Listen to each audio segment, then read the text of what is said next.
Okay, so this video is for a buddy of mine up in Yankee country that can't come down to Florida and see how to do this firsthand. What we have here is an old Bing carburetor. He says he got this exact one, that it was in pieces. Doesn't know how to put it together, so here we go. First step, drop that little puppy down in there. Drop that little puppy right back behind it. Kind of wiggle it in. If you can't wiggle it in with your finger, get a screwdriver. Look through the bore.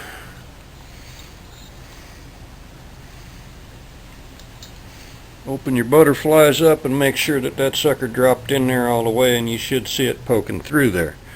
Now, take this puppy right here. Goes right here. Screw that sucker in. You're going to need a 10mm wrench. If you're working in conditions like I am, or if you're working on the side of the road, best suggestion is take your wrench like that, swirl it around in your carb cleaner first. And I had that backwards. Alright, screw that puppy in there.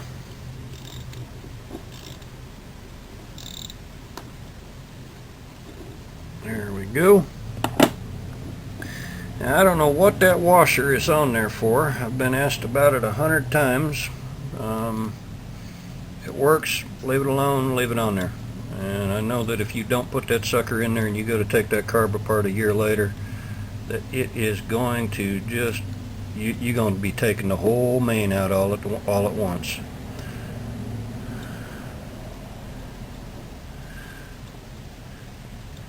Okay. Now you're going to need an 8mm wrench for the top here. And like I say, swirl that sucker in some carb cleaner so you don't get what you just cleaned all dirty. And I need to switch that around.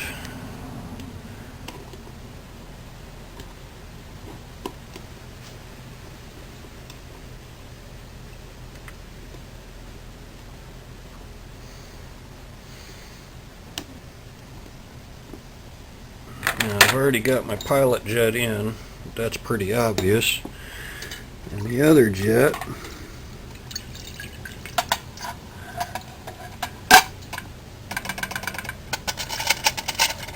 is this puppy here. But you need a spring with it. Now, I didn't go to BMW for the O-rings on all these jets. I just put them on a few minutes ago, so them being in carb cleaner ain't going to hurt them. But I'm going to rinse my finger off there so I don't have any gook on it. You take that spring, slip it right on there.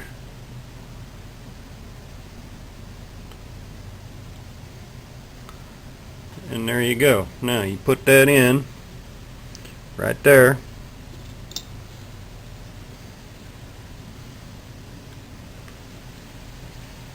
Take you a flat screwdriver that you done cleaned off. Turn that sucker in. That's your idle jet, I believe. Pretty sure of it anyway. Turn that sucker all the way in.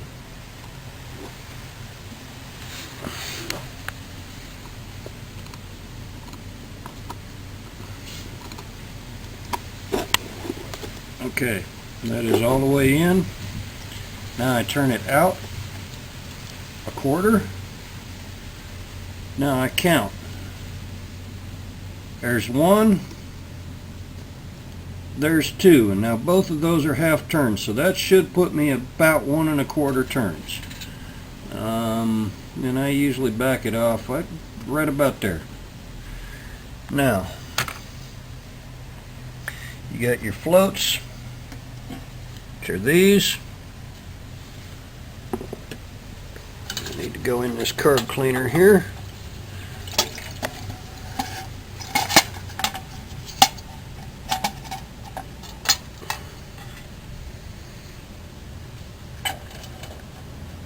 When you pull this out of the carb cleaner, check your ball.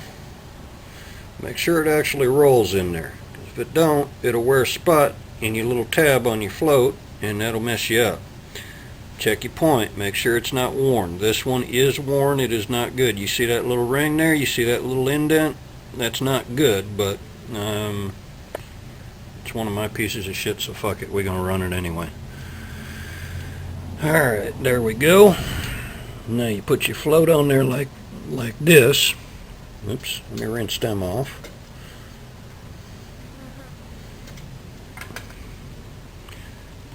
There we go.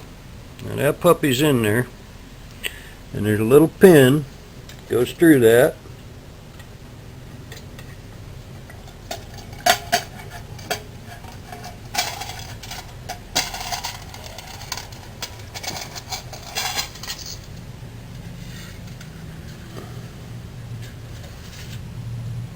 Okay, you start your pin, and just take your thumb, get that first one started through there.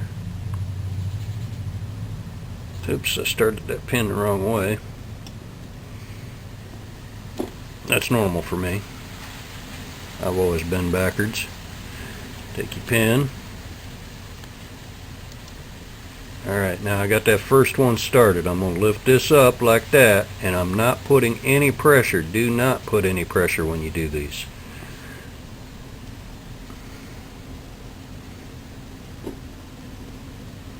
And that one's got a little burr in it, so we're going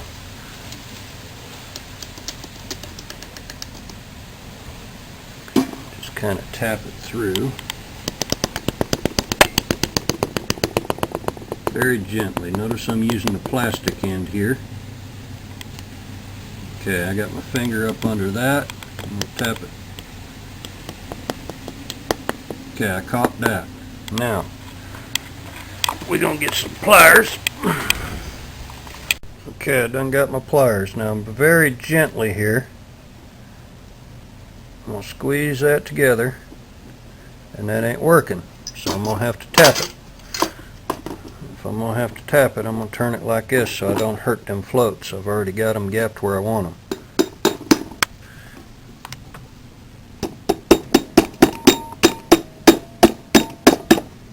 Very gently. Alright, now that sucker's together.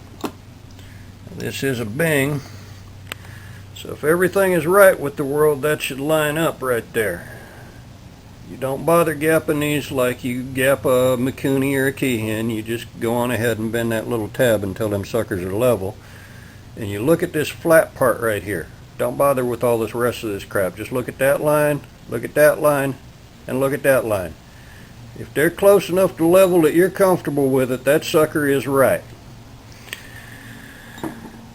I mean, if you're racing, yeah, okay, get precise about it, but it's a 140 mile an hour bike at best, and you ain't gonna get much better sitting there fine-tuning it and all that crap. Now, we're ready for the bowl gasket, and everybody always asks me why I don't reuse bowl gaskets. That's what a rubber gasket looks like after it's dried out from one night of the carb sitting in carb cleaner.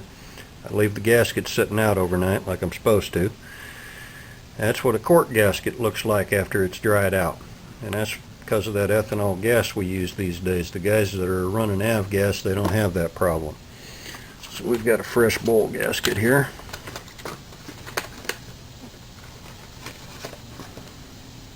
We're going to drop that bowl gasket on there just like that right there.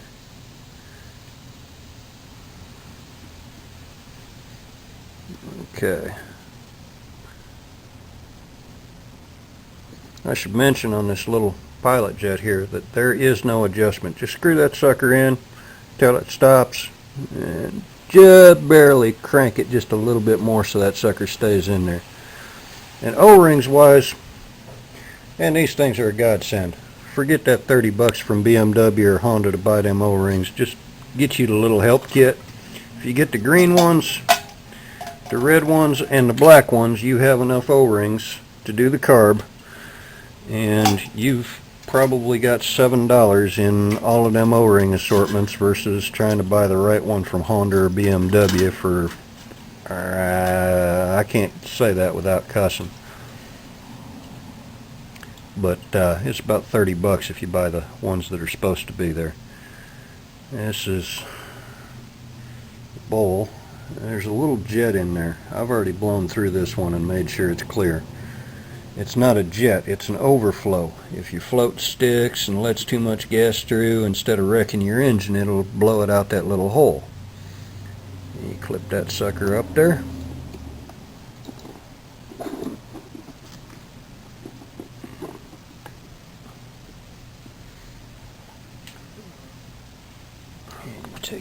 screwdriver and just go like that.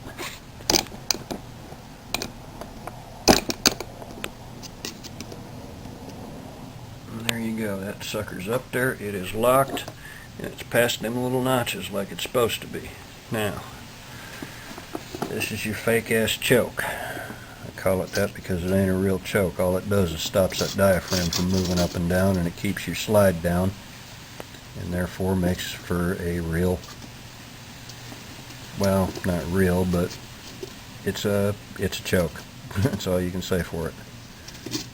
I'm used to a second, I'm not used to, but I call a second butterfly a choke. I don't call it stop the slide crap, vacuum crap a choke. Alrighty, there we go. That's the gasket on there, just like it's supposed to be.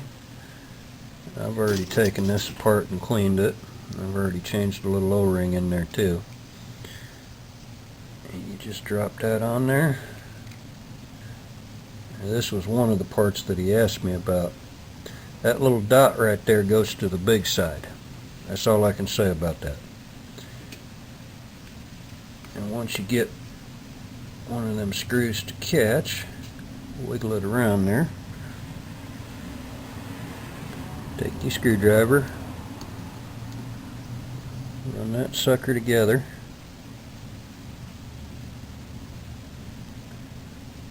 Just don't even snug it. Just tighten it down to where you're getting this sucker to sit level.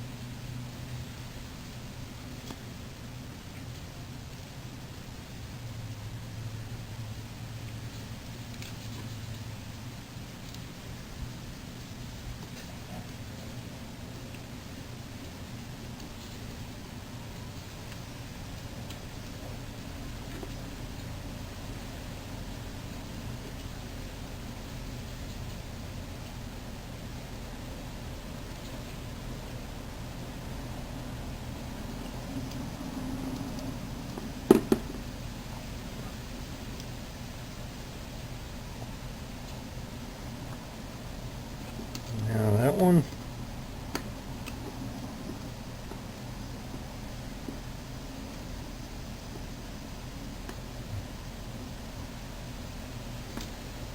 now I didn't vocalize moving that lever, but the real point in moving that lever was just to get it out the way so I could get a screwdriver in there on the screws. I ain't gonna lie about it.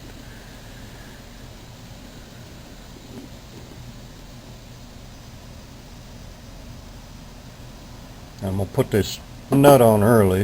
It ain't because I need it right now. In fact, I'm going to have to take it back off again. But I had this washer off. I was looking for a mark on the lever, because I thought there was one. There is on the older Bings. But I mean, it's common sense. It goes, the little dot right here goes to the fat end. That's all you got to remember. I'm just going to put that nut on there so that washer and that lever stays in place, because I'm fixing to tip this sucker up. Good enough. Now I've got it tipped up. I've already inspected the bore. Everything's good. And when you put your diaphragm in, there's a little rubber tab right here. That little rubber tab goes in that notch right there. It's not like a Makuni where it's on the slide and you got that little ding of metal there to keep it lined up.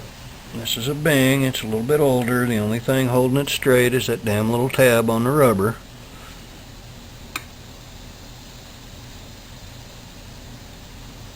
Okay, and that puppy is in there. Now,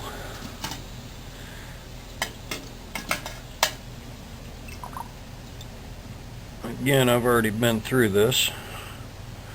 I've already checked it. When you put this on, put it on like that,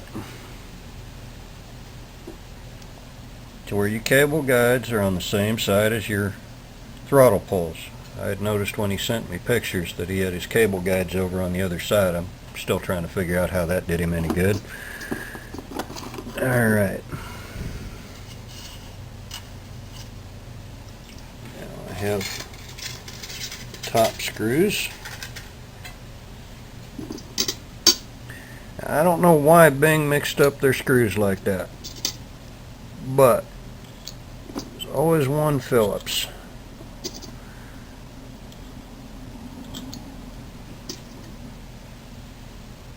And this one doesn't have them because I ain't putting that Phillips back in because I've never figured out the use for it. These screws are about as old as the Carb, and this Carb's, what would that be, 1969 or 70? Somewhere around there.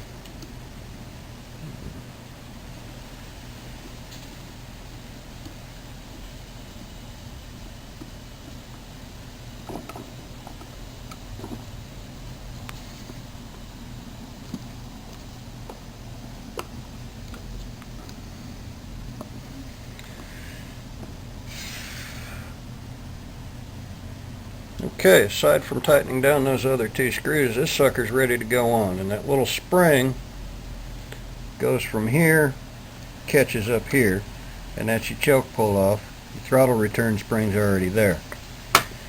Alright, that's it for that one. I hope it was helpful for you, Terry.